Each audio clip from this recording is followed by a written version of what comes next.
Marathi hotspot हो मंडळी हो. हॉटस्पॉट इथंच आहे बर का. तर मग चला चॅनलला सबस्क्राईब करा आणि घंटी नक्की वाजवा. आपल्या सगळ्यांचा मराठी हॉटस्पॉट.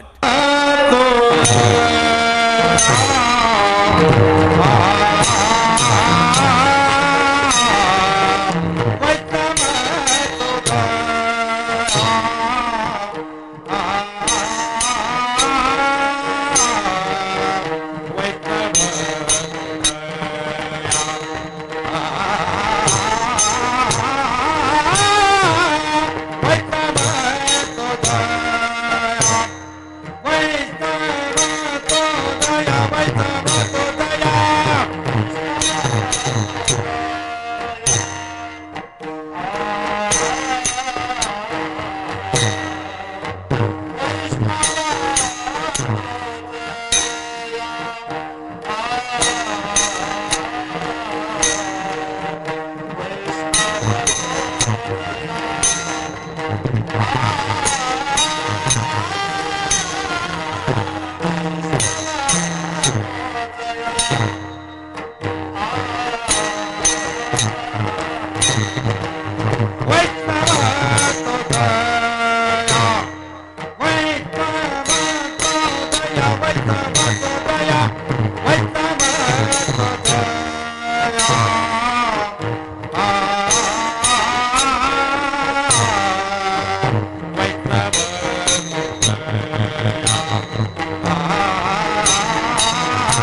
नाही अनेक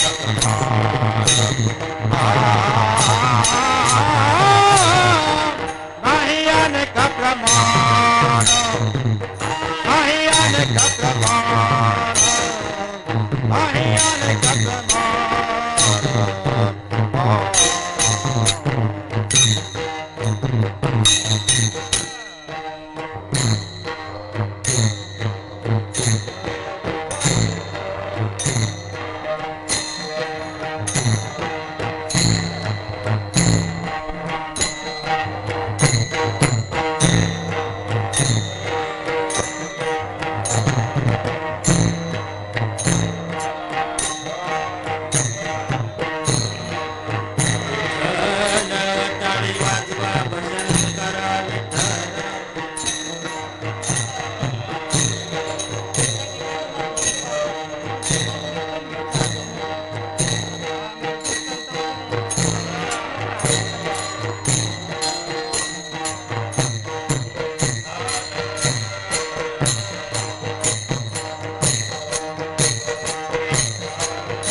वैष्णव तो जया अवघी देवावरी माया नाही अनेक प्रमाण तन धन तृण जन पडता जड भारीने मान टळे निर्धारी नाही अनेक प्रमाण तन धन तृण जन तुका म्हणे याती तुका म्हणे याती हो का तयाची बलती नाही अनेक प्रमाण तन धन तृण जन पांडुरंग कर प्रथमान मान पांडुरंग कर प्रथमान मान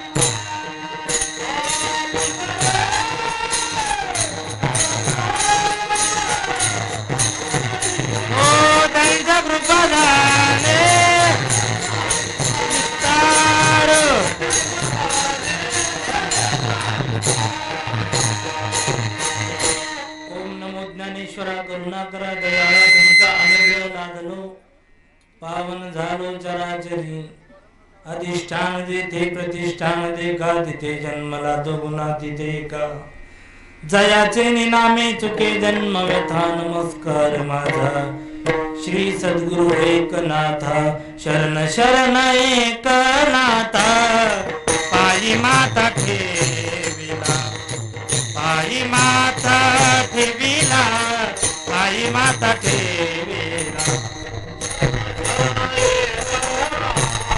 पायी माता ठेविला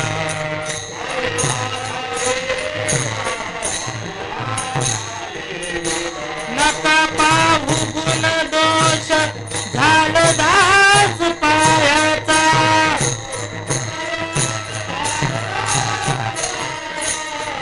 पाहू गुण दोष झालं दास पायाचा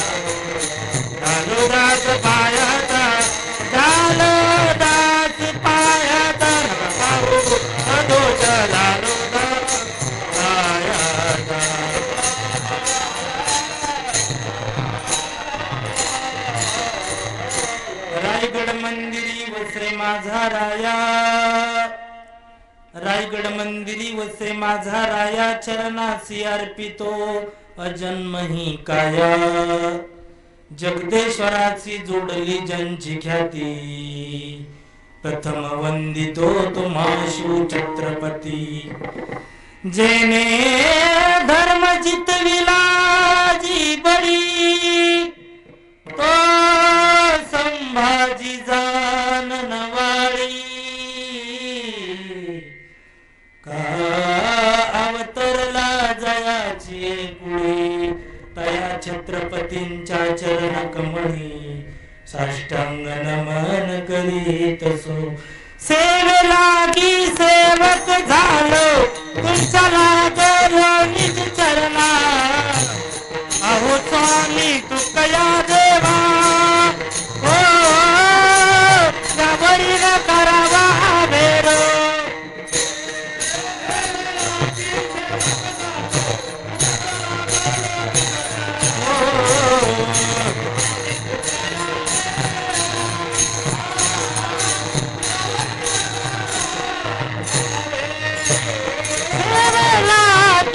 सेवक झालो तुमच्या लागलो निज चरणा लागी सेवक झालो तुमच्या लागलो निज चरणा अहो स्वामी तुकया देवा यावरी न करावा भेर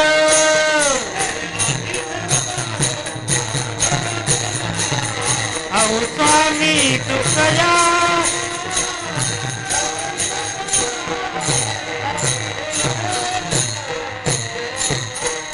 जयांचे केली स्मरण होय सकळ विद्यांचे अधिकरण तेची वंदू श्री चरण श्री गुरूंचे ते नमस्कारोनी आता वैष्णव तो जया अवघी देवावरी माया नाही अनेक प्रमाण तन धन तृणजन प्रस्तुत कीर्तन सेवेला आरंभ करण्याच्या आधी अल्पसा परिहार देणं गरजेचं आहे. सालाबाद प्रमाणे चालत असलेला अखंड हरिनाम सप्ताह ज्ञानेश्वरी पारायण आहे ना तथा ग्रंथराज ज्ञानेश्वरी पारायण सोहळा श्री हरिभक्त परायण आदरणीय राजयोगी रामदास महाराज यांच्या कृपाशीर्वादाने समस्त भजनी मंडळी गावकरी मंडळी श्री क्षेत्र चिंचखेड यांच्या सर्वांच्या उपस्थितीमध्ये सहकार्याने आदरणीय सूर्यकांत महाराज यांच्या कुशल अशा नेतृत्वाखाली उपस्थितीमध्ये कीर्तनाकरता उपस्थित सर्व महाराष्ट्रातील दिग्गज गुणीजन मंडळी या ठिकाणी हजर आहे. आदरणीय आज कीर्तनाकरता जे उपस्थित आहे परम श्रद्धेय परम पूजनीय अगदी गुरुतुल्य असणारे आदरणीय महंत राम महाराज टेकाळे श्री संत जगद्गुरु तुकाराम महाराज संस्थान पांगरखेडा आंबड महाराजांची उपस्थिती आहे. प्रथमतः त्यांच्या चरणी नतमस्तक होतो. मृदंगाची साथ देण्याकरता आपल्या परिसराचं भूषण वैभव आदरणीय माझे परम मित्र ज्येष्ठ गुरु बंधू श्री हरिभक्तपरायण मृदंग विशारद तुकाराम महाराज सुरतचे आदरणीय गायनाची साथ देण्याकरता आमचे माऊली महाराज आहेत. त्यानंतर श्री हरिभक्तपरायण सीताराम बाबा आहेत. आदरणीय पहिली चाल सुंदर ज्यांनी गाली आदरणीय आमचे टकले महाराज आहेत. आदरणीय श्री हरिभक्तपरायण संगीत विशारद विष्णू महाराज हरिभक्तपरायण श्री माझे परम मित्र दत्ता महाराज बोंबले हरिभक्तपरायण राम महाराज आहेत. श्री हरिभक्तपरायण आमचे काका आहेत. गावकरी मंडळी आदी करून सर्व मंडळी उपस्थित आमचे चोपदार महाराज माझ्याबरोबर आले युवा कीर्तनकार मृदंग विशारद श्री हरिभक्तपरायण श्रीकांत महाराज दिलवाले बालानगरकर आदी करून उपस्थित सर्व मंडळी यांच्या चरणी नतमस्तक होतो. द्यावेत तेवढे धन्यवाद. माहीत सिस्टमवाल्यांना थोडेच आहे. एवढंही वातावरण बरं नसताना तरी सिस्टम एवढं जोडलं. थोडंसं पावसाचं वाऱ्याचं वातावरण आहे तरी एवढ्या भव्य दिवस संख्येने आपण उपस्थित आहात. असं वाटलं होतं आता मंदिराकडे कोण येतं का नाही, आहे की नाही, पण चांगल्या प्रकारचं वातावरण पुन्हा तयार झालं. सर्व पुरुष मंडळी आदरणीय आमचे शूटिंगवाले दादा यांनाही धन्यवाद देतो. सर्वांच्या चरणी नतमस्तक होतो. खंडेराय मला ज्याप्रमाणे बुद्धी देतील त्याप्रमाणे अभंगावर चिंतन मांडण्याचा प्रयत्न करतो. विडाला विडाला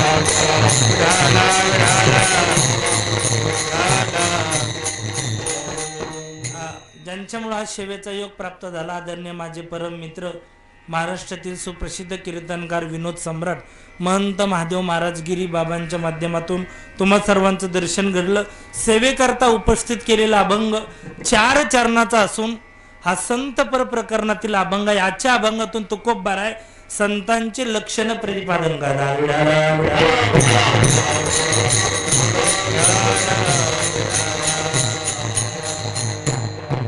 अभंगाचा प्रतिपाद्य विषय असा आहे. तुकोबबार सांगतात या जगामध्ये वैष्णव कोणाला म्हणू नका. या ठिकाणी नाम निर्देश करतात तो वैष्णव. वैष्णव तो जया. तो म्हणल्यानंतर प्रश्न निर्माण होतो तो म्हणजे नेमकी कोण. अवघी देवावरी माया वैष्णव तो जया. ज्यांनी संपूर्ण संसाराचं प्रेम काढून ते संपूर्ण प्रेम भगवंताला समर्पित केलं तो खरा वैष्णव आहे. लोकांनी प्रतिप्रश्न विचारला त्या वैष्णवाला देण्याकरता दुसरं काही प्रमाण वगैरे म्हणले दुसरं त्याला आणखी काही प्रमाण देता येत नाही. नाही अनेक प्रमाण तन धन तृण जन.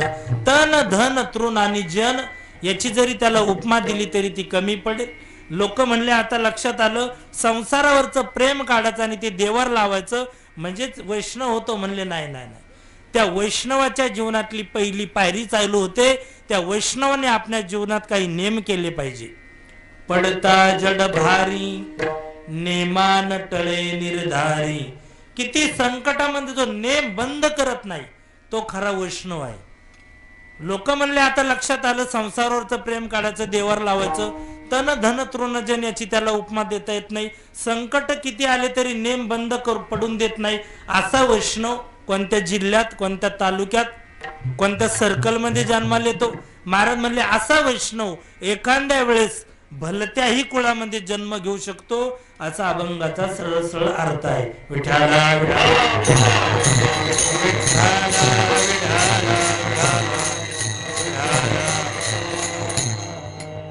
एवढ्या संख्येने तुम्ही कीर्तनाला आलात. एक काम करा आपला वेळ विनाकारण खर्च करू नका. एवढ्या थंडीमध्ये एवढ्या वाऱ्यामध्ये पावसाच्या वातावरणात कीर्तनातून जाताना कीर्तनातलं काहीतरी घेऊनच जा. काही बसलेले म्हणतील काय नाही बाबा आम्ही कीर्तनातलं तुकाराम महाराजाचा अभंग आहे अभंग घेऊन जा. काय म्हणतील एवढा मोठा अभंग कुठं लक्षात राहत असतो का. नाही अभंग लक्षात राहिला तर अभंगाचा अर्थ घेऊन जा. काही म्हणतील अभंगाचा अर्थ ध्यानात ठेवून आम्हाला कुठं तो सारखं ह्या गावाचे त्या गावाला बोंबलत फिरायचं कीर्तनाला. आणि नाही अभंगाचा अर्थ नाही आता ते कधी संत कथा घेऊन जा. काही म्हणतील यातलं जर आमच्या काही ध्यानात राहिलं नाही तर यातलं जर तुमच्या काही ध्यानात राहिलं नाही तर जाता जाता एखाद्याची नवी चप्पल तरी घेऊन जा. पण रिकामी हाताने कोणी जायचं. हा परवा मी असंच एका ठिकाणी म्हणलं नाही नाही आता आलं तर चप्पला न्या. माझी चप्पल नेली माऊली महाराज लोकांनी कीर्तन झालं. चपला कोणी नेणार नाही. नेलतलं कीर्तनातलंच नाही.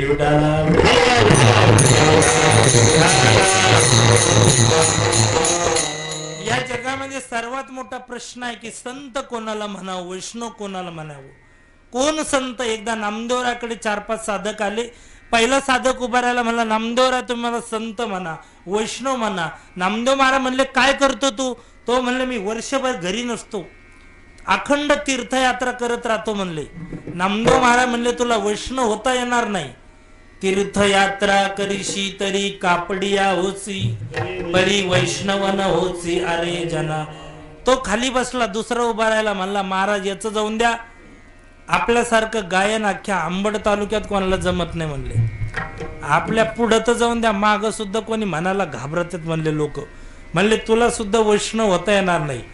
गायन करीशी तरी गुणीजन होसी परी वैष्णवन होसी अरे जना.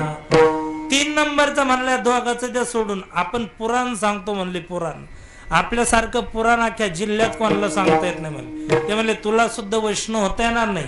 पुराण सांगशी तरी पुराणिकची होसी परी वैष्णवन होसी अरे जना. चौथा उभा राहिला. ते म्हणला तिघाचं जाऊन द्या महाराज मला वैष्णव म्हणा तुम्ही. नामदेव महाराज म्हणले तू काय करतो. ते म्हणले मी यज्ञ करतो यज्ञ. आता यज्ञ करणं म्हणजे एवढं सोपं राहिलो तुकाराम बाबा. आता यज्ञ करणं सोपं राहिलं नाही महाराज. आता फक्त आपण एक कानाने ऐकायचं आणि कीर्तन झाल्यावर सोडून द्यायचं. यज्ञ करण्याकरता हत्तीच्या सोंडेत की तुपाची धार लावा लागते त्या यज्ञामध्ये. आता हत्तीच्या सोंडेत की धार तर जाऊन द्या राव.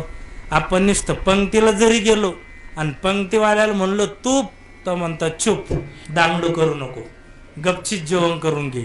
कारण की आता तूप वगैरे काही राहिलं नाही. यज्ञ करणं सोपं नाही. कारण की पूर्वीच्या काळात यज्ञ करायचे साधू संत ऋषीमुनी म्हणून पाऊस वगैरे वेळेवर पडायचा. आता यज्ञ राहिला नाही, अधर्म वाढला. कारण की पूर्वीच्या काळातलं काही राहिलं नाही बघा. आता सर्व लोक पावत चाललं, सर्व बदल झाला. पूर्वीच्या काळामध्ये एवढं चांगलं होतं बघा. पूर्वीच्या काळात मुलगी देताना मुलीचे आई वडील विचार करायचे आमची पोरगी कोणत्या घरात द्यावी.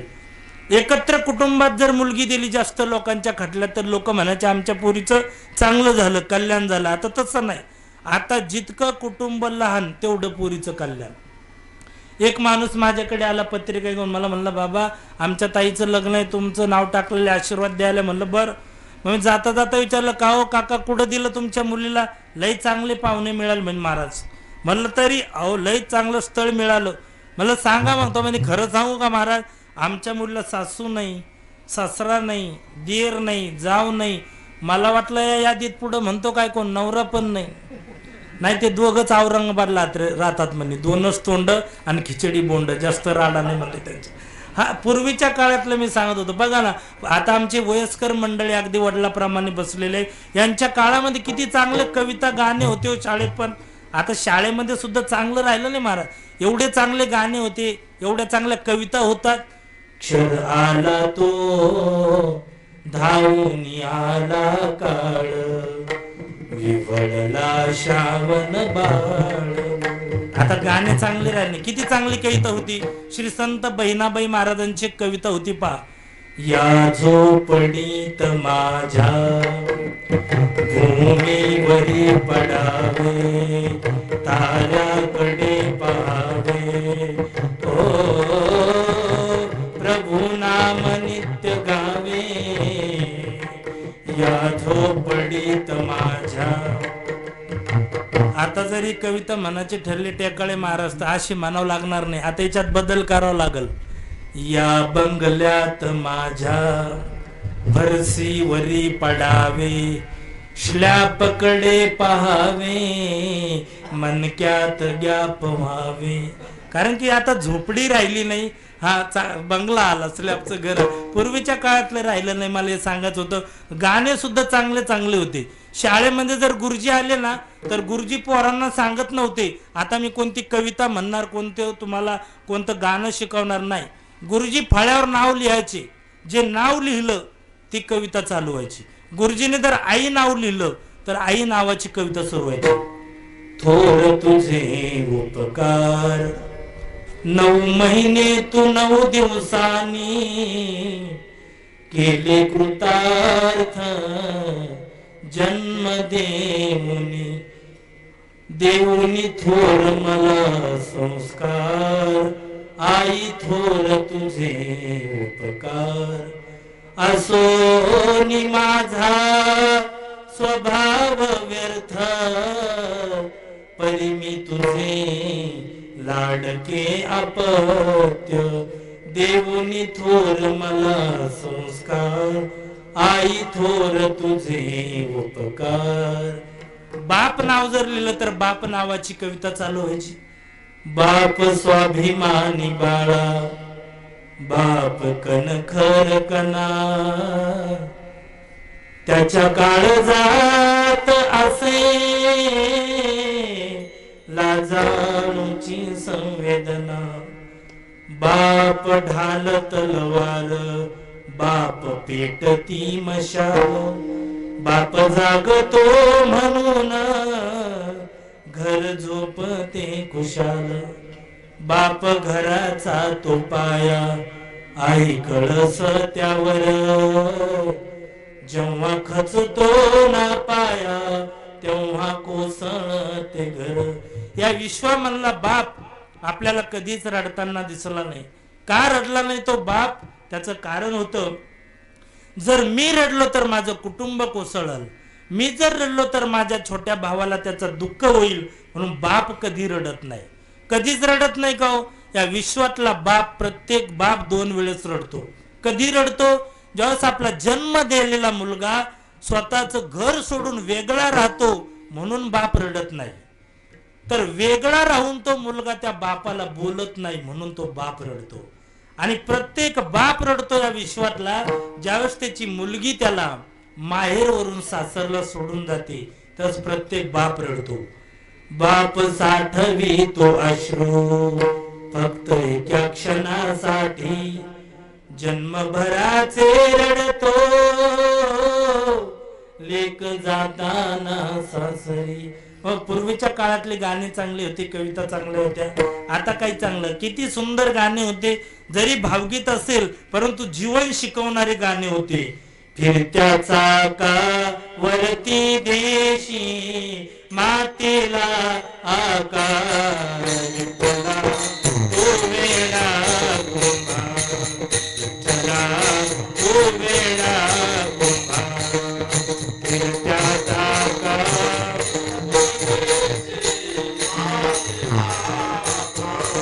विठ्ठला कुंभा,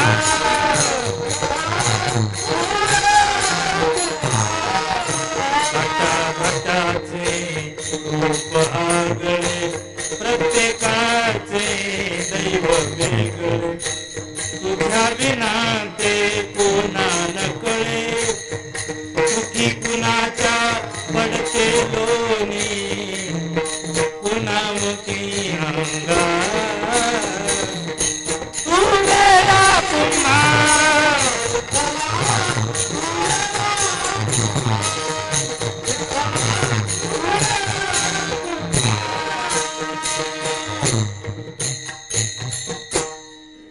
म्हणून तो आता यज्ञ करणं सोपं राहिलं. मी सांगत होतो तो मला मी यज्ञ करतो म्हणले तुला सुद्धा वैष्णव होता येणार नाही. यज्ञ करीशी तरी याज्ञिकची होसी, परी वैष्णव न होसी अरे जान. सगळे खाली बसले, फक्त एक साधक राहिला. त्याने विचार केला, यज्ञ करणारा गेला, तीर्थयात्रा करणारा गेला, पुराण सांगणारा गेला आणि गायन करणारा सुद्धा गेला. आपलं गारानं नाही मांडलेलंच बरं. त्यांनी पण एक विचार केला, हे जर कोणीच वैष्णव होत नाही मग वैष्णव होतं कोण, एवढं विचारलं का हरकत आहे का. म्हणून त्याने नामदेवरायांना तो उठून उभा राहिला आणि विचारलं मग नेमकी जगात वैष्णव होतं कोण. तर नामदेवराय त्याचं उत्तर देतात, नाम म्हणे नाम केशवाचे घेसी, तरीच वैष्णव होत्यार जना, तरीच वैष्णव होत्यार जना,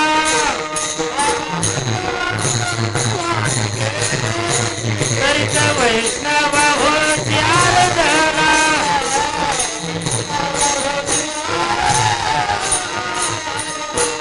नामदेवराय म्हणले तोच वैष्णव जो भगवंताचं अखंड चिंतन करतो. तो साधक म्हणला, नामदेव महाराज मग आतापर्यंत जेवढे आले होते काय करीत होते.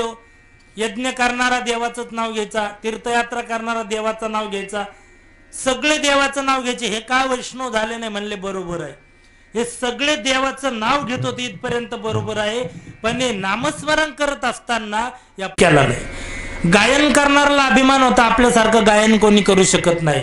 आणि तीर्थयात्रा करणारा सुद्धा अभिमान होता की माझ्या एवढी मोठी तीर्थयात्रा कोणी केली नाही. भगवंताला सगळं खपतं, फक्त अभिमान खपत नाही.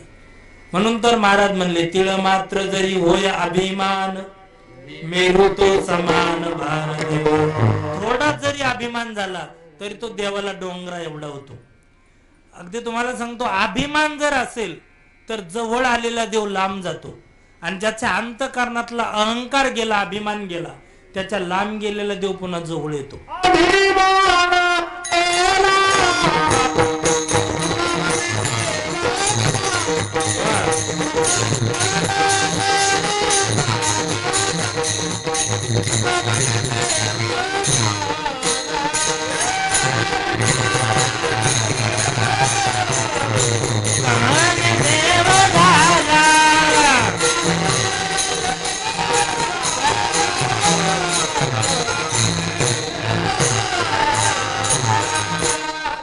अभिमान गेला तुका म्हणे देव झाला, अहंकार गेला पाहिजे.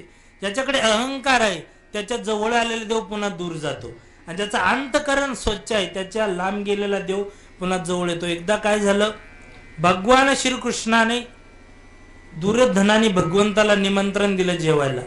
अगदी सुंदर नियोजन होतं, सोन्याचे ताट होते, चांदीचे ग्लास होते, ताजमहल होता बसण्याकरता. सुंदर प्रकारचा स्वयंपाक केलेला होता. भगवान श्रीकृष्ण गेले, उद्धवजीला बरोबर घेतलं, रथ वगैरे सोडला, पाणी दिलं, पाय धुण्याकरता पिण्याकरता पाणी दिलं, जेवायला बसले, ताटाला पाणी फिरवलं, घास तोंडापर्यंत आणला होता. परंतु दुर्योधन सारखा देवापुढं मीपणा मिरवत होता. म्हणला देवा, फाटण वळल्यावर जी 10 एकर जमीन लागली ना, ती द्राक्षाची बगीचा होती, ती जमीन आपणच घेतली म्हणले मार्च महिन्यात. ही समोरची I-20 गाडीनं म्हणले ही सुद्धा आपणच घेतली म्हणले, आणि हा बंगला सुद्धा आपणच बांधला म्हणले. काही जरी सांगितलं तरी हे मीच केलं असं तो दुर्योधन म्हणायचा. आता भगवंताला सगळं खपतं, फक्त मी केलं खपत नाही. देवाला वाटलं आता गपचित बसल, मग बसल. देवाने घास तोंडापर्यंत आणला होता, त्यांनी ती संपत्ती सोडून दिली आणि तो जेवणावरती बोलायला लागला दुर्योधन. मला देवा पोटभर जेवा, सोन्याची ताट आहे, चांदीचे ग्लास आहे, ताजमहल आहे, पंचपक्वान्न आहे जेवण्याकरता, भरपूर जेवा म्हटले देवा. देवाला राग आला, तो तोंडापर्यंत आणलेला घास खाली टाकला आणि देव म्हटले, उद्धवा, आपल्याला इथे जेवायचं नाही दुर्योधनाच्या घरी. उद्धव म्हणला, देवा आज काय करता राव, आपण झोपायला कोणत्या झाडाखाली गाडी थांबू रोडवर, जेवण तर करून घ्या पहिले एवढा चांगला बेत. देव म्हटले, जर आपण हे अन्न खाल्लं ना तर आपली बुद्धी सुद्धा भ्रष्ट होईल, म्हणून आपल्याला इथं जेवायचं नाही. मग देव उद्धवाला सांगतात, उद्धवजी चल विदुरा घर जावे, उद्धवजी चल विदुरा घर जावे.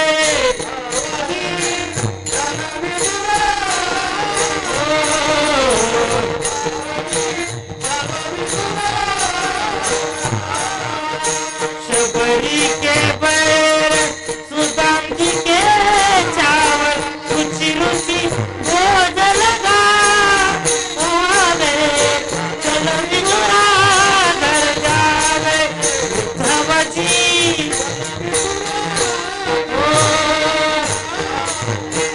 चल विदुरा घर जावे.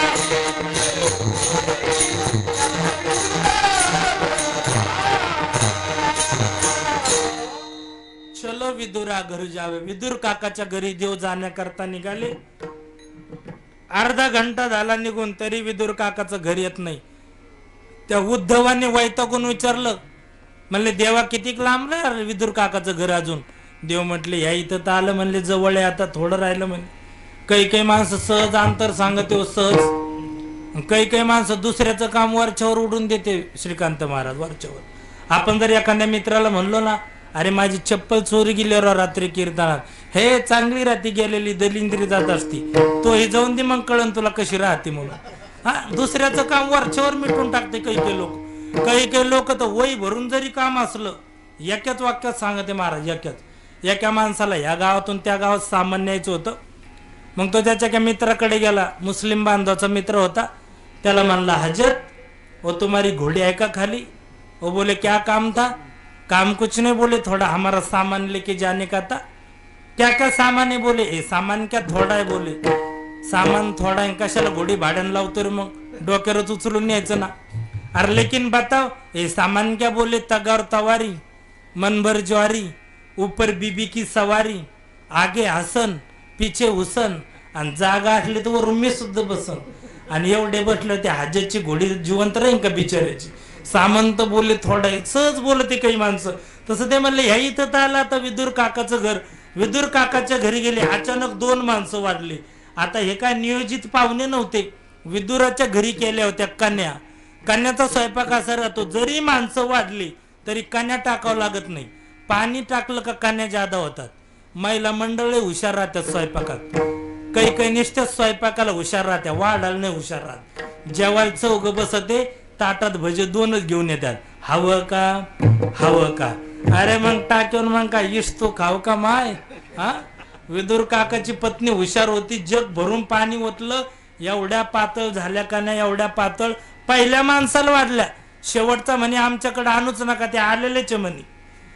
पण भगवान परमात्म्याने विदुर काकाच्या घरच्या कन्या खाऊन नुसता आनंद नाही झाला, परमानंद झाला.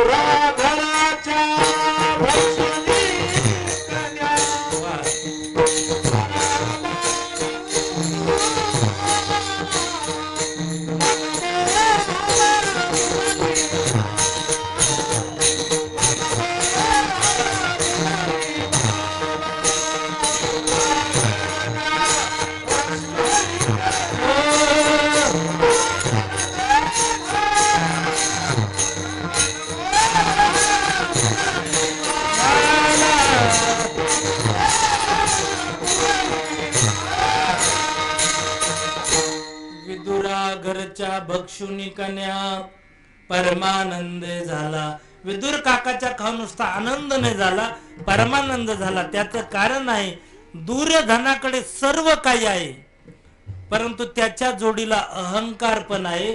विदुर काकाकडे बिचाऱ्याकडे काहीच नाही, पण जेवढा आहे ना त्याच्यामध्ये प्रेम आहे. थोर प्रेमाचा भुकेला हे राम, थोर प्रेमाचा भुकेला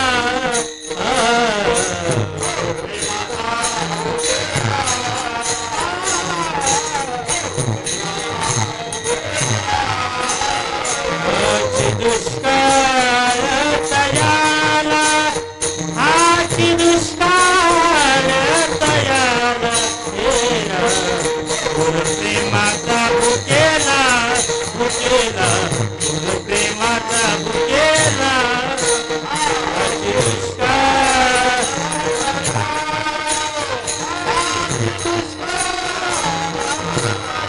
तयाला, थोर प्रेमाचा भुकेला.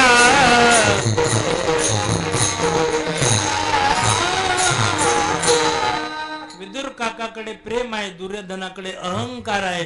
म्हणून आतापर्यंत जेवढे आले होते ते अहंकाराने भक्ती करत होते, म्हणून ते वैष्णव पदाला प्राप्त होऊ शकले नाही. मग काही साधकांनी प्रश्न विचारला, नेमकी खरा वैष्णव कोण? जगद्गुरु तुकोबरा सांगतात, ज्यांनी संपूर्ण संसारावरचं प्रेम काढून ते प्रेम भगवंताच्या चरणी समर्पित केलं, तोच खरा वैष्णव अभंगाचा.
देवावरी माया. चार प्रकारचे वैष्णव आहे. एक आधम वैष्णव, एक आधम वैष्णव, एक मध्यम वैष्णव आणि एक उत्तम वैष्णव. आधम वैष्णव कानाला म्हणायचं जो स्वतःही भक्ती करत नाही, जगालाही करून देत नाही, हा आधम वैष्णव. आधम वैष्णव याच्यापेक्षा थोडा बरा, हा स्वतः भक्ती करत नाही पण दुसरा करायला लागला तर त्याला विरोध करत नाही. एकदा बिरबलाला राजाने विचारलं, बिरबलजी तुझा मुलगा कितीपर्यंत शिकला म्हणले शाळेमध्ये. बिरबल म्हणला, राजेसाहेब माझा मुलगा थोडा फार शिकला. राजा म्हणला, एकच उत्तर सांग, थोडा शिकला का फार शिकला? बिरबल म्हणला, खरं सांगू का राजेसाहेब, जे लोक जास्त शिकले त्यांच्यापेक्षा तो कमी शिकला आणि जे लोक थोडं शिकले त्यांच्यापेक्षा जास्त शिकला.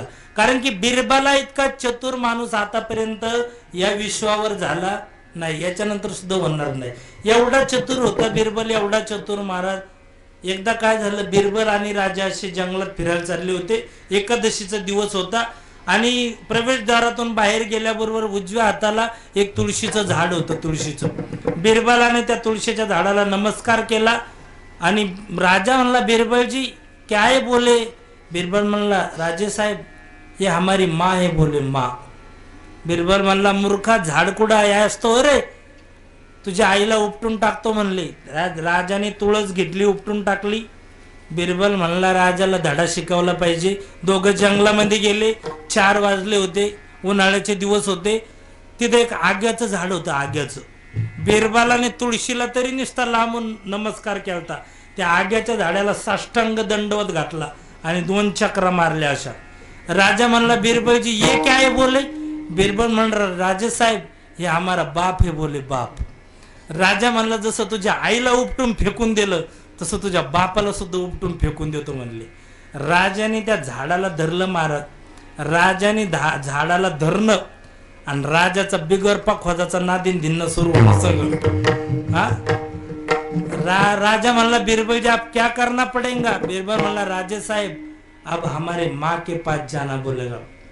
आई जवळ गेल्याशिवाय बरं होणार नाही म्हणले. मला सांगायचं, बिरबल इतकं विश्वामध्ये कोणी हुशार नाही. हा आदम पहिल्यापेक्षा बरा. एक मध्यम वैष्णव आहे, हा स्वतः भक्ती करतो आणि जगालाही करायला लावतो. पण 4 नंबरचा जो वैष्णव आहे तो उत्तम वैष्णव, त्याच्या जीवनात एकच ध्यास असतो, कै मी उद्धार पावे,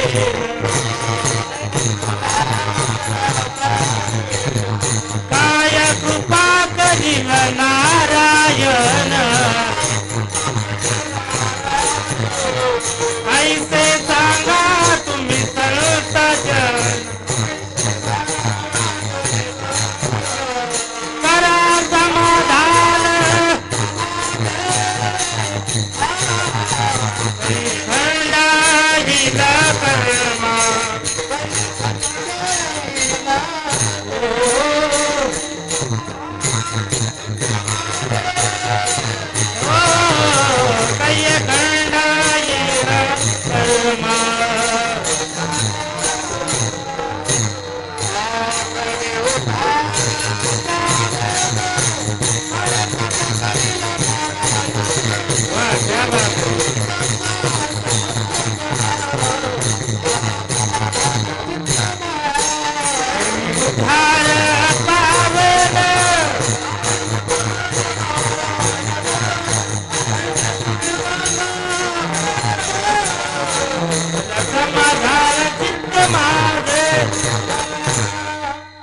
त्याला अखंड एकच चिंता असते, माझा उद्धार कधी होईल.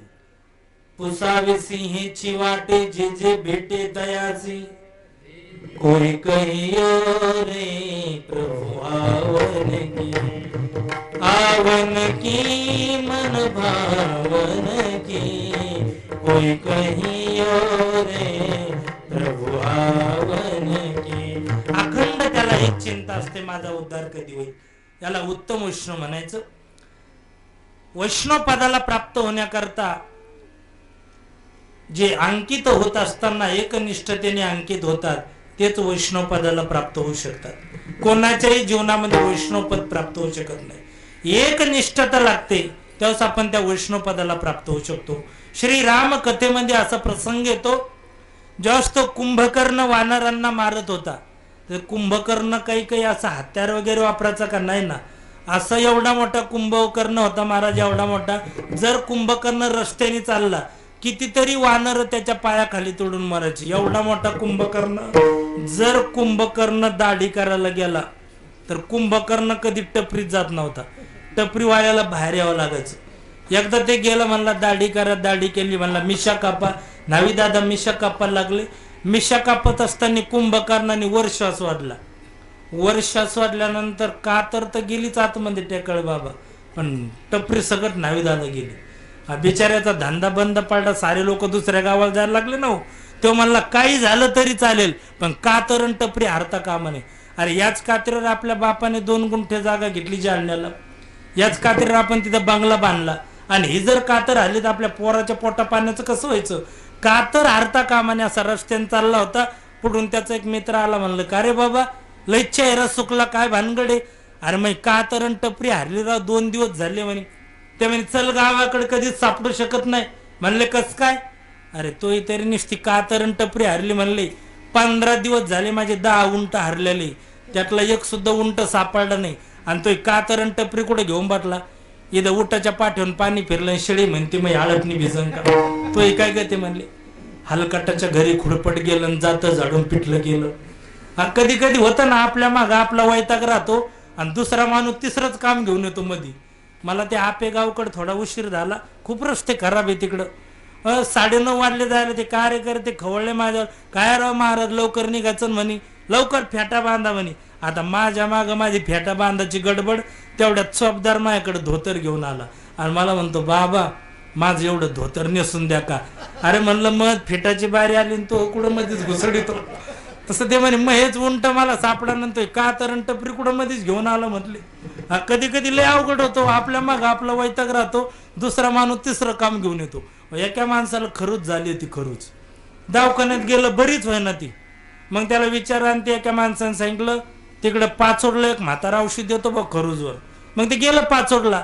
बस स्टँडवर 4 म्हातारे बसले होते, एक पोरग बाजूला खेळत होतं. म्हणले का रे बाळा या गावात खरूजवर औषध कोणता म्हातारा देतो. म्हणले ते समोर चौघ बसलेले का त्यातला एक देतो म्हणे. नेमकी त्यातला कोणता देतो म्हणे. ते म्हणे त्याच्यात जो 100च्या स्पीडनं खाजू राहिला का तो देतो म्हणे. आणि ते म्हणे तो कोण 100च्या स्पीडनं खाजवतो त्याला गच करून झालेले म्हणे. आता त्याच त्याला सुधारणा याच्या खरूज औषध देण होतो. तसं ते म्हणे मग हेच उंट मला सापडा नव्हतोय का तर टपरी कुठे घेऊन आला. बऱ्याच वानराला मारलं त्यांनी, सगळं शेवटी त्याच्या हातामध्ये वानर आलं. त्या भाग्यशाली वानराचं नाव आहे गंधमादन. त्या गंधमादनला कुंभकर्णाने जवळ घेतलं, त्याच्या नरडीला धरून दाबलं, त्याच्या कानातून तोंडातून नाकातून रक्त पडायला लागलं. पण तो एवढा भाग्यशाली वानर होता, त्याच्या रक्ताचा सुद्धा सुगंध येत होता. का त्याने श्री राम प्रभूच्या भजना व्यतिरिक्त काहीच केलेलं नव्हतं. राजा राम राम राम सीता राम राम राम, राजा राम राम राम सीता राम राम राम.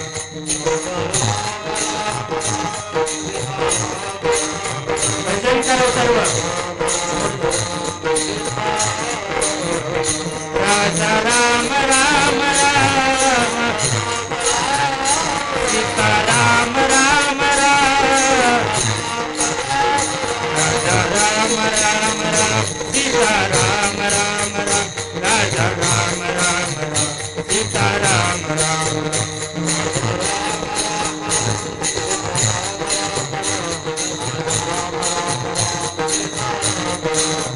राजा राम राम राम सीता राम राम राम, राजा राम राम राम सीता राम.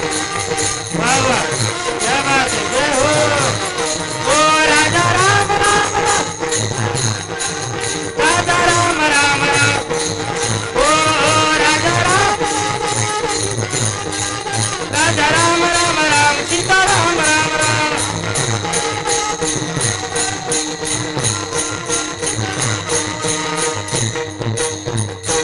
असं ते गंधमादन भजन करायचं.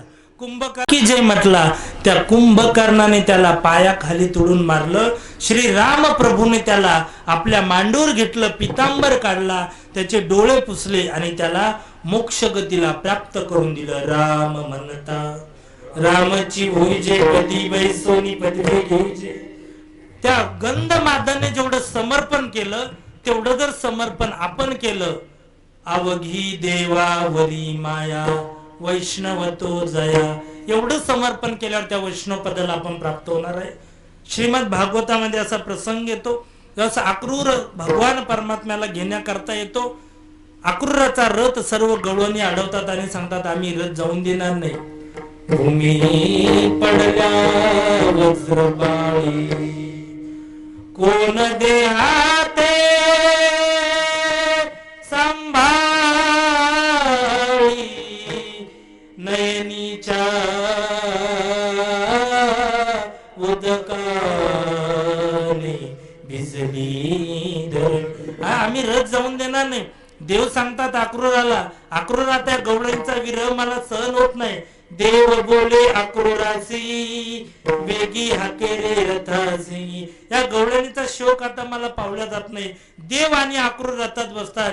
रथ जाण्याकरता निघतो आणि रथ जाण्याकरता निघाल्यानंतर चौकापर्यंत रथ येतो आणि अक्रूराला एक गवळण अडवते रथ. त्या गवळणीचं नाव आहे चित्रगंधा. अक्रूराने रथ सजविला देव रथामध्ये बैसविला सोडून गोपीला देव मथुरेची चालिला.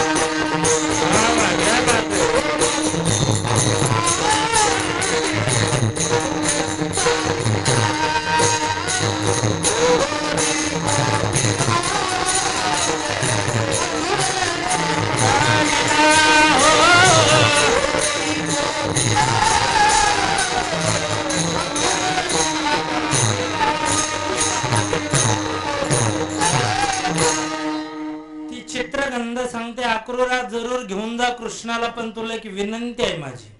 बाजूला 10 बाय 10ची रूम होती. त्या रूम मध्ये तिने चित्र काढलं होतं कृष्णाचं. सुंदर चित्र होतं. चित्राला हात होते, डोळे होते, डोक्यावर मोराचा पिसारा होता, मुरली होती. सुंदर चित्र होतं. चित्रात एक चूक होती. त्या चित्राला चित्रगंधाने पाय काढले नव्हते. अक्रूर म्हणला अगं एवढं सुंदर चित्र काढलं, चित्रकाराला सुद्धा असं चित्र जमणार नाही. या खऱ्या अर्थाने चित्राची नोंद गिनीज बुक मध्ये व्हावी. एवढं सुंदर चित्र आहे पण या चित्रामध्ये चूक झाली तुझ्याकडून एक. चित्रगंधा म्हणले काय चुकलं देवा माझं? म्हणले हे चुकलं याच्यामध्ये तुझ्याकडून. या चित्राला तू पाय काढायचे विसरले गवळणी. तिचे डोळे भरून आले. ती म्हणले अक्रूरा माहित होतं मला तू म्हणणारे पाय काढायचे विसरली, पण खरं सांगू तुला पाय काढायचे विसरले नाही मी. ते पाय खरोखर जाणून बुजून काढलेच नाही. का काढले नाही ती गवळण सांगते. खरं सांगू अक्रूरा या चित्राला का पाय काढले नाही? अरे ज्या चित्राला पाय होते त्या चित्राला तर तू रथामध्ये घेऊन चालला तुझ्या बरोबर, आणि कृष्ण जाण्याचा विरह जर या भिंतीवरच्या चित्राला सहन झाला नाही आणि हे चित्र जर त्या रथाच्या मागे चालत गेलं तर आम्ही कोणत्या कृष्णाकडे पाहून भक्ती करावी, कोणत्या कृष्णाकडे पाहून जीवन जगावं, म्हणून या चित्राला मी पाय काढले नाही. त्या गवळणी त्या अक्रूराला प्रार्थना करतात. हे अक्रूरा, हे अक्रूरा रे अक्रूरा, नको नेहू भगवान अक्रूरा, नको नेहू भगवान अक्रूरा, नको नेहू.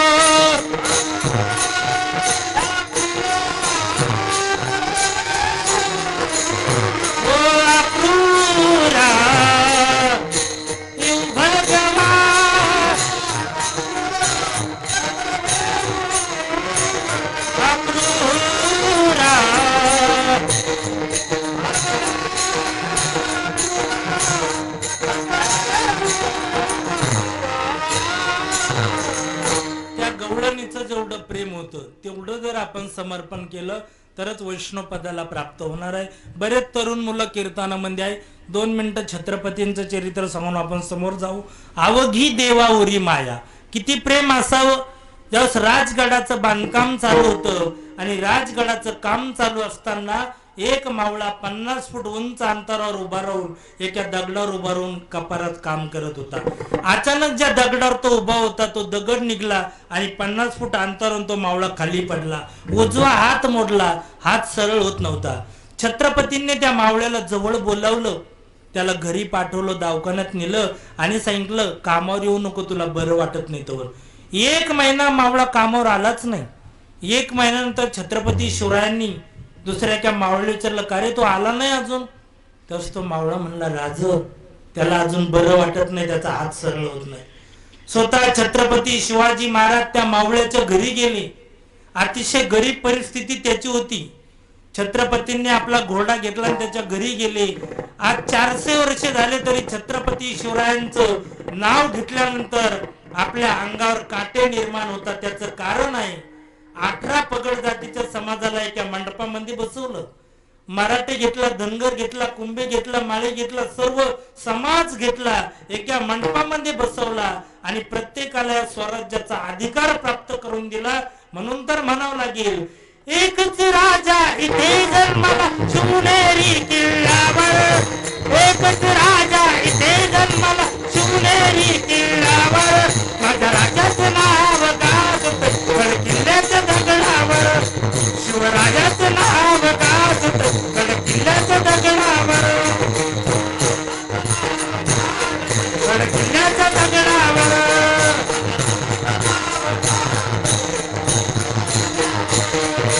सुंदर स्वराज निर्माण केले तलवारीच्या धारेवर, रयतेसाठी वार झेलले आपल्या निगडाच्या तीवर, प्राणपणाने लढले मावळे भरोसा राजावर, प्राणपणाने लढले मावळे भरोसा राजावर, राजावर, राजावर. शिवराजाचं नाव गाजत गड किल्ल्याच्या दगडावर, माझ्या देवाचं नाव गाजत गड किल्ल्याच्या दगडावर.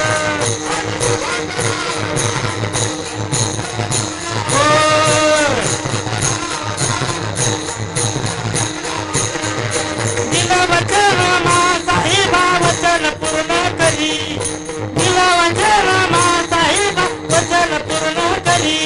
बाई राजा ग शुभ राजा ग बसला घोड्यावरी, माझा राजा ग बसला घोड्यावरी, माई शिवगावर बसला घोड्यावरी, माझा राजा ग.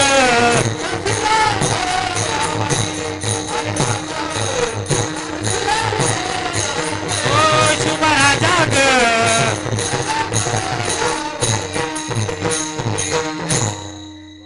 खऱ्या अर्थाने छत्रपतींच्या विचाराची आज गरज आहे. तुम्ही आम्ही मराठी बांधव जे जे कार करतो यात काहीच नवल नाही. तेव्हा कल्याणच्या सुभेदाराची सून छत्रपती समोर नजराला म्हणून आणली, घाबरली होती, थरथर कापत होती, कसं होईल आपलं.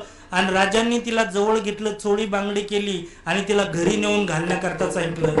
ती घरी गेल्यानंतर तिच्या त्या मुस्लिम बांधवीच्या नवऱ्याने विचारलं, आगे तू वापस मुझे ऐसा लगता था शिवाजी के तरफ तुझे लेगे हो शिवाजी तेरा मर्डर कर डालेगा.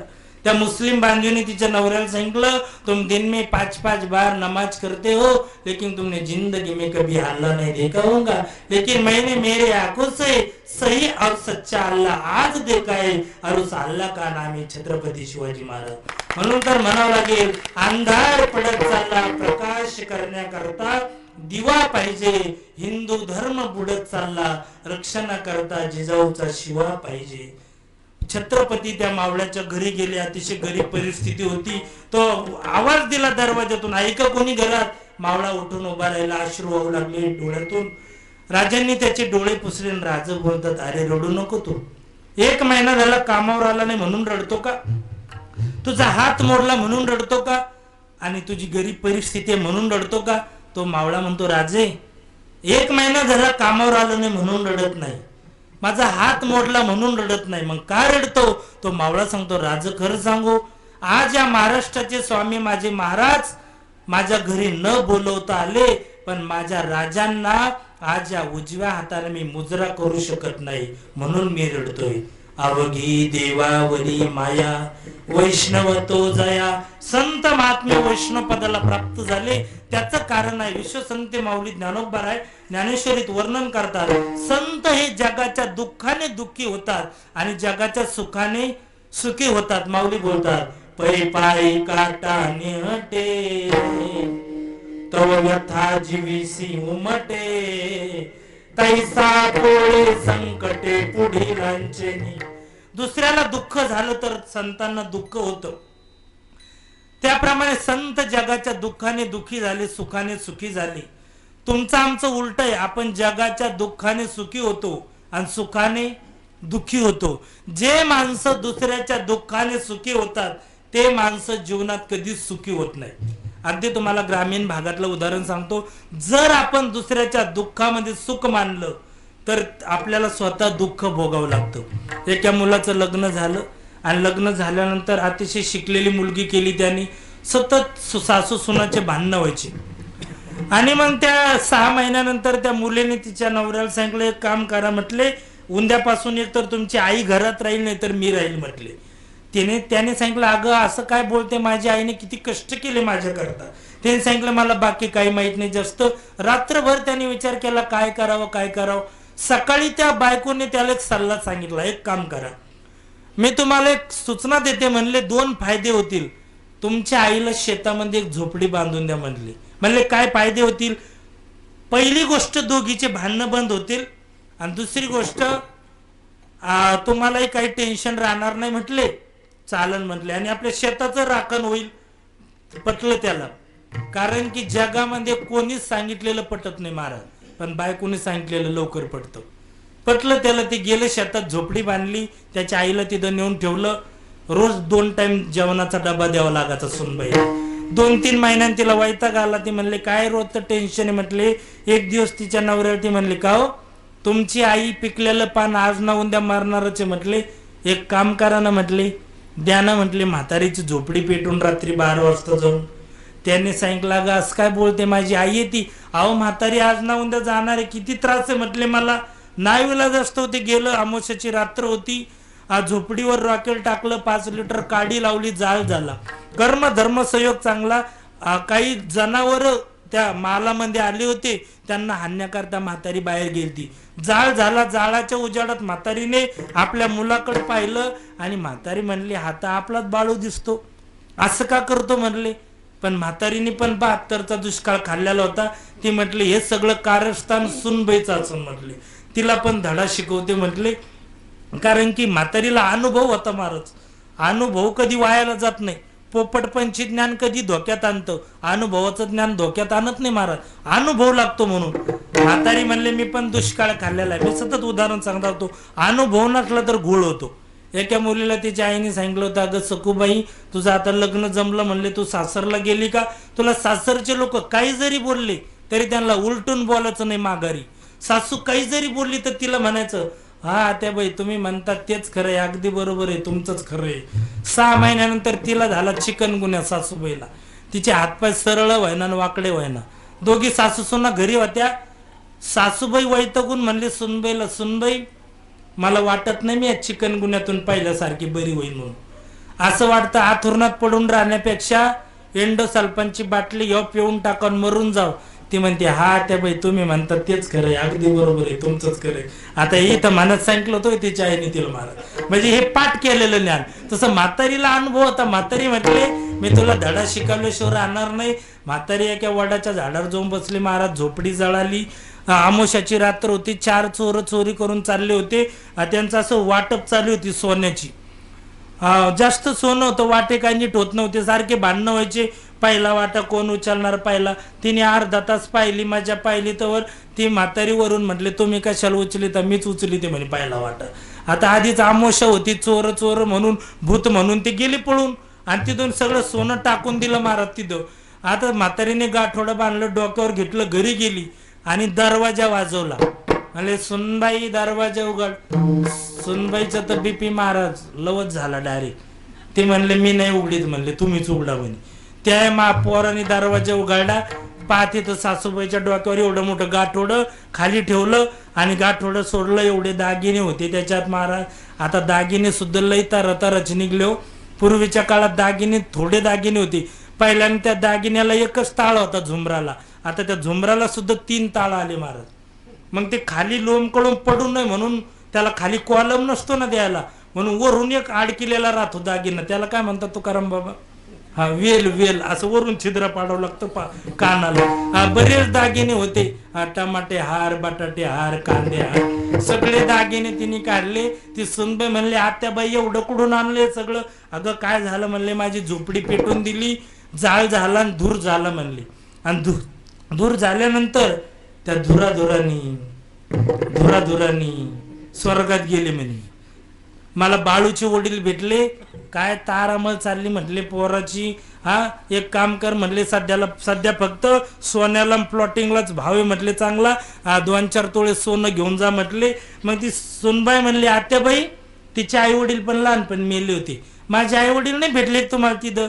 ते मग तेवढं सांगायला तर आले ना म्हण मी परत. तुझे आई वडील पण भेटले, काय म्हटले? अगं ते म्हटले आमच्या ठकूचं लग्न लय जलद झालं, एका दिवसात तिला काही दागिने दिले नाही, तिला पाठवून द्या म्हणले, तिला लय मोठं सोनं द्यायचं. म्हणले कसं जावं लागलं? लय सोपं आहे म्हणे.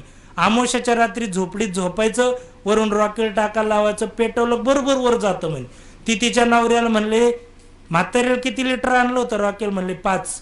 मला 25 लिटर आणला म्हणले. 25. मी जलद गेले पाहिजे म्हणले, नॉनस्टॉप 25 लिटर रॉकेल आणलं. अख्खं टिपडच बुक केलं त्यांनी महाराज आणि डायरेक्ट झोपडीवर वटलं आमोशाच्या रात्री.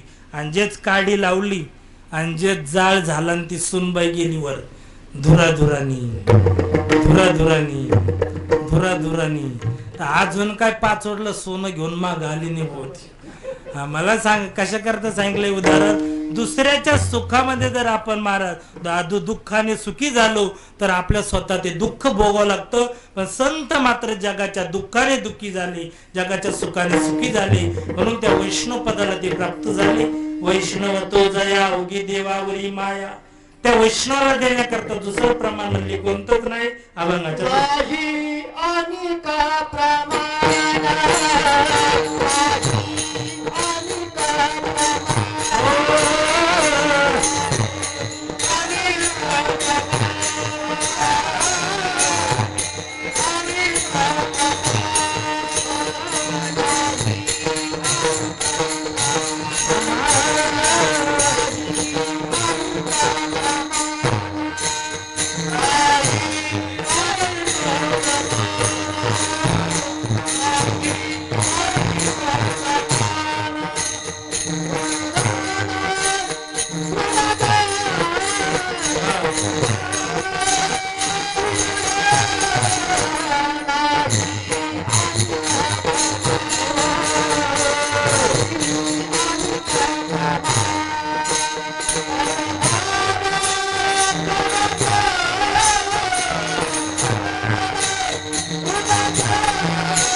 तीन गोष्टीचा उल्लेख केला. तन धन तृण आणि जन.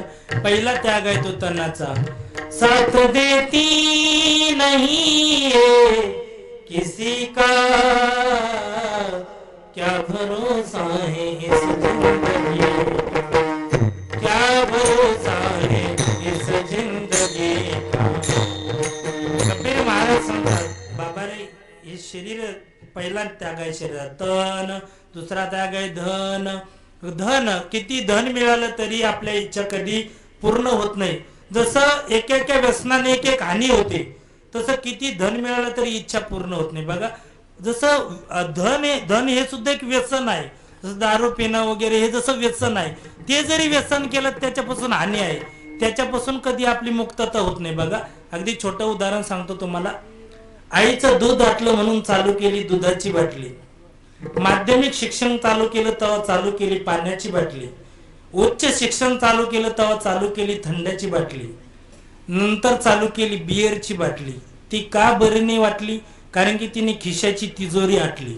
मग नंतर चालू केली गावठी बाटली. ती बरी वाटली पण ओव्हरलोड होऊन आतडी फाटली. दवाखान्यात नेलं, डॉक्टरने लावली सलाईनची बाटली. तिने काय बरं वाटाना. शेवटी प्राणज्योत मावळली, डेड बॉडी घरी आणली आणि आंघोळ घातली गुलाब पाण्याची आणि अत्तराची बाटली. तिने काय जमेना. शेवटी डेड बॉडी चितेवर ठेवली आणि हातामध्ये घेतली रॉकेलची बाटली आणि ती वरून धरून ओतली आणि तिथे जीवनातली सारी हौस पेटली. विडाला विडाला. जसं एका व्यसनाने एक हानी आहे, तसं धन सुद्धा एक व्यसन आहे. म्हणून तर महाराज म्हणले, तुका म्हणे धन धनासाठी देती प्राण. आज आपण पेपरला मीडियाला पाहतो, एवढं भाऊ भावाचा वैरी झाला, मुलगा बापाचा वैरी झाला. कशामुळं? केवळ धनामुळं. म्हणून महाराजांना हे माहित होतं. म्हणून तन धन तृण जन. जन म्हणजे समुदाय, हे नातेवाईक यांचा का त्याग केला त्याचं कारण आहे. आपण कसं जरी वागलो महाराज तरी लोक नावं ठेवतात. म्हणून लोक काय म्हणतील याचा कधीच विचार करायचा नाही. लोक उद्या काही पण म्हणतील, लोक कोणालाच चांगलं म्हणत नाही. आता तुमच्या मनात आम्हाला काय लय चांगलं म्हणते लोक. आम्ही जर पेट्रोल पंपावर गेलो का आमच्या वयातले पोरं राहते, हे महाराज आहे ना, कशाला गाडी पाहिजे याला. मग काय एखादं गधड घ्याव का आता कीर्तनाचं? हा लय काय बोलते. आणि चांगलं काम करणारा माणूस थोडं जरी चुकला का लोक त्याला एवढं टेन्शन देते. आमची गाडी नुसती हॉटेल पुढं जरी उभा असली तरी लोक आम्हाला म्हणते, काय भानगडे महाराज इथं काय करता? अरे म्हणलं पंक्चर झाली ती आणि इथंच बरी झाली म्हणले हॉटेल पुढं. म्हणलं आम्ही केली. मग हा कधी कधी येतो प्रसंग, जैशी वेळ पडे. त्या 40 गावकडे माझं नवरात्रात काल्याचं कीर्तन होतं, त्या कन्नड नंतर गाडी पंक्चर झाली. म्हणलं लय उशीर होईन कीर्तन संपायला, आपण स्टेपनी जोडेपर्यंत थोडे नाश्ता चहा घेऊ. थोडा नाश्ता केला, चहा घेतली. 2 सज्जन आज चालले ते मला म्हणे, महाराज वाटतं. म्हणलं हा. अरे इथं हॉटेलमध्ये जेवले का बाबा तुम्ही? नाही रा म्हणलं, थोडा नाश्ता वगैरे केला, चहा घेतली. हे महाराज ह्यानं जण हॉटेलमध्ये जात असते का? आणि म्हणलं मुरुम खाव का डोंगरात आम्ही सकाळी सकाळी आता इथं. हा कधी कधी नाविलाजामुळे येतो प्रसंग, जैशी वेळ पडे. तसं थोडं जरी चांगला माणूस थोडं जरी चुकला तरी लोक त्याला नाव ठेवतात. म्हणून महाराज म्हणले, या लोकांकडे काही टेन्शन घ्यायचं नाही. तुका म्हणे हसे जन नाही कान ते ठाय, नाही अनेक प्रमाण तन धन तृण जन. एवढं केलं म्हणजे वैष्णव झाला का? म्हणले नाही. त्या वैष्णवाने आपल्या जीवनात काही नेम केले पाहिजे. संकटामध्ये सुद्धा जो नेम बंद करत नाही तो खरा वैष्णव अभंगाच्या 3ऱ्या चरणात.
किती संकट आले तो नेम बंद करत नाही. आतापर्यंत अनेक भक्तांनी आपल्या संकटात नेम पूर्ण केला, म्हणून भगवंतांनी त्यांचं दास्यत्व केलं. म्हणून याच्याकरता एक अभंगच आहे, उंचनीच्या काही नेने भगवंत. कोणत्या भक्तांनी कोणता नेम केला आणि देवानी त्याचं कोणतं काम केलं याचा त्यात उल्लेख आहे. मग लोकांनी विचारला, असा वैष्णव कोणत्या कुळामध्ये जन्माला? तो महाराज म्हणले, असा वैष्णव भलत्या कुळामध्ये सुद्धा जन्म घेऊ शकतो. हेच अभंगाच्या शेवटच्या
श्री ज्ञानदेव तुकाराम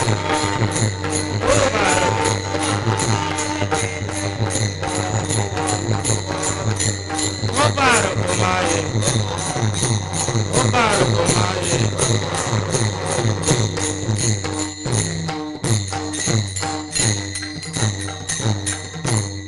तुका म्हणे याती होका तयाची बलती नाही अनेक प्रमाण तन धन तृणजन. आपला कीर्तनाचा वेळ संपलेला आहे. अगदी 5 मिनिटं घेऊ. सेवेला आपण पूर्ण विराम देणार आहोत. माझ्या अल्पबुद्धीप्रमाणे अभंगावर चिंतन मांडण्याचा प्रयत्न केला. जाता जाता महत्वाच्या 2 सूचना सांगून जातो. रोज कीर्तनामध्ये शेवटी मी 5 मिनिटं भ्रूण हत्येवर, व्यसनावर, आई वडिलावर, वीर जवानावर बोलत असतो. जाता जाता महत्वाच्या 2 गोष्टी लक्षात ठेवा. 2 माणसांना कधी जीवनामध्ये विसरायचं नाही. पहिलं विसरायचं नाही त्या सीमेवरच्या वीर जवानाला, आणि दुसरं विसरायचं नाही आपल्या शेतकऱ्याला. त्या शेतकऱ्यामुळे आपल्याला 2 टायमाचं अन्न खाण्याकरता मिळतं. त्या शेतकरी दादाला कधी विसरायचं नाही, आणि सीमेवरच्या जवानाला कधी विसरायचं नाही. काय विसरायचं नाही? मी रोज सांगतो, 1000 कीर्तनकार एका पारड्यामध्ये उभा केले, आणि सीमेवरचा जवान जर दुसऱ्या पारड्यामध्ये उभा केला तरी सुद्धा जवानाचं पारडं खाली जाईल, कारण की तो तिथं रात्रंदिवस आपल्या खांद्यावर बंदूक घेऊन उभा आहे. म्हणून आज सर्व प्रबोधनकार तुमच्या समोर उभे आहे. हम जिएंगे और मरेंगे ऐ वतन तेरे लिए, दिल दिया है जान भी देंगे ऐ वतन तेरे लिए, दिल दिया है जान भी देंगे ऐ वतन तेरे लिए. तू मेरा कर्मा, तू मेरा धर्मा, तू मेरा अभिमान है वतन महबूब मेरे, तुझ पे दिल कुर्बान. हम जिएंगे, हम मरेंगे ऐ वतन तेरे लिए, दिल दिया है जान भी देंगे ऐ वतन तेरे लिए. आ आ आ ओ आ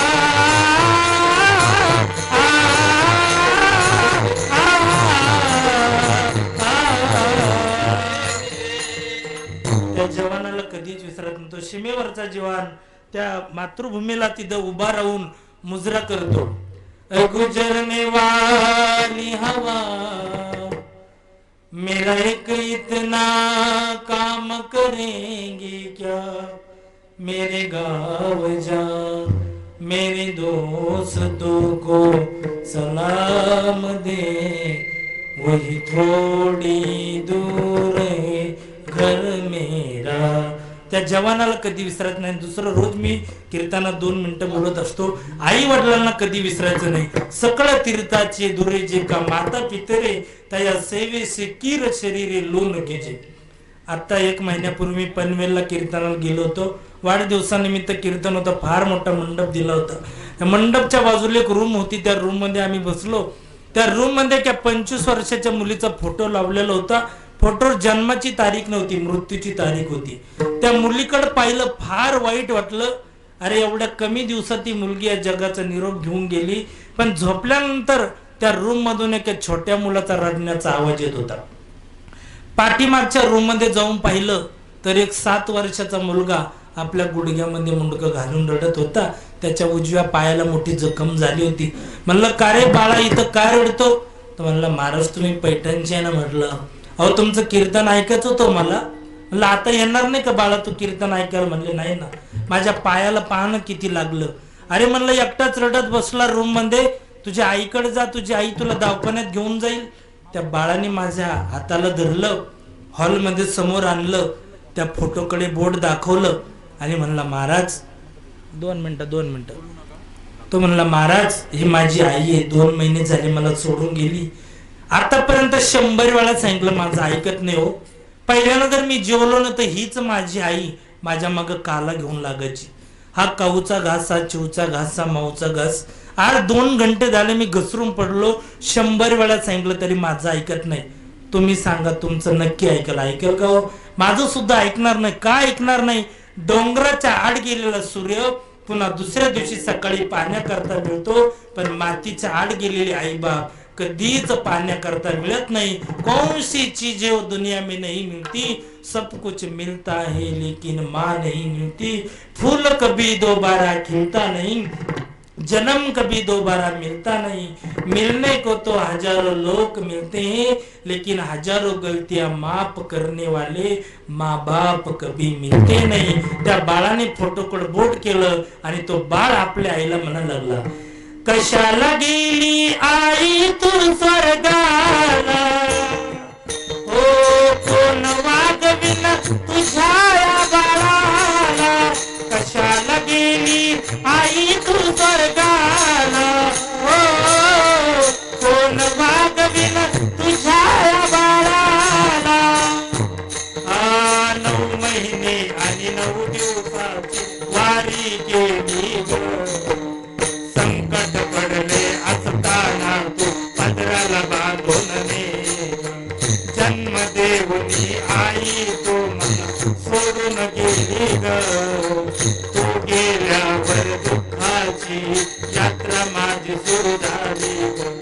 सोडून गेली तुझ्या या लाडक्याला, सोडून गेली तुझ्या या छकुल्याला. हो कोण वागविन तुझ्या या बाळाला. कशाला गेली आई तू स्वर्गाला, हो कोण वागविन तुझ्या या बाळाला. स्वामी तिळीच्या भिकारी आई विना पोर वेगळे, नाते तुटले पार. मावळला आधार आईचा, मावळला आधार. फार प्रेम करते ती आई. आमचे टेकाळे बाबा समोर आहे म्हणून म्हणतो फार प्रेम करते. किती प्रेम करते? विझला हो नंदा दीप, कसा जाऊ मी मंदिरी. सावळी हो माझी आई, किती प्रेम मजला दी हो. विझला हो नंदा दीप, कसा जाऊ मी मंदिरी. माझ्या अल्पबुद्धीप्रमाणे बोलण्याचा प्रयत्न केला. बरोबर असेल ते राजयोगी आदरणीय गोरक्षनाथ महाराज नवल, परमपूज्यने वेदांताचार्य बद्रीनाथ महाराज नवल, गीता भवन वारकरी शिक्षण संस्था, श्री क्षेत्र पैठण यांचा झालेली सेवा तुम्हा सर्व आई वडिलांच्या चरणी समर्पित करून सर्व ज्येष्ठ श्रेष्ठ मंडळी या ठिकाणी आदरणीय आमचे रामदास बाबा, आमचे टेकाळे महाराज, सर्व गुणीजन मंडळी, आमचे तुकाराम बाबा आहेत, माऊली आहेत, आमचे टकले महाराज आहेत, गोल्डे महाराज आहेत, आदरणीय गिरी बाबा महादेव महाराज गिरी यांच्या माध्यमातून या ठिकाणी तुम्हा सर्वांचं दर्शन घडलं. अगदी युवा कीर्तनकारावर अतिशय सर्व महाराष्ट्रामध्ये अगदी वडिलासारखं प्रेम करणारं व्यक्तिमत्व आहे. म्हणून बाबांनी या ठिकाणी मला सेवा दिली. पुनश्च एकदा या दिवसांची सेवा करण्याचा प्रयत्न केला. झालेली सेवा खंडोबाराच्या चरणी समर्पित करतो आणि याच ठिकाणी वाणीला पूर्ण राम ज्ञानेश्वर माऊली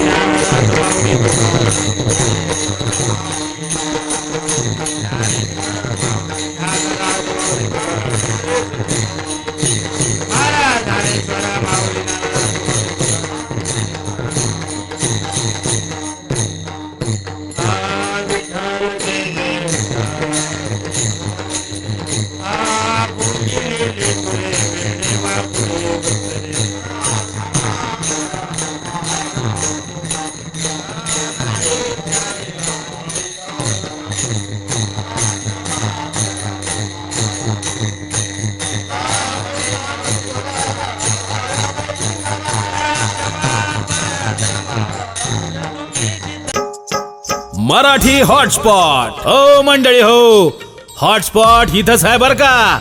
तर मग चला चॅनलला सबस्क्राईब करा आणि घंटी नक्की वाजवा. आपल्या सगळ्यांचा मराठी हॉटस्पॉट.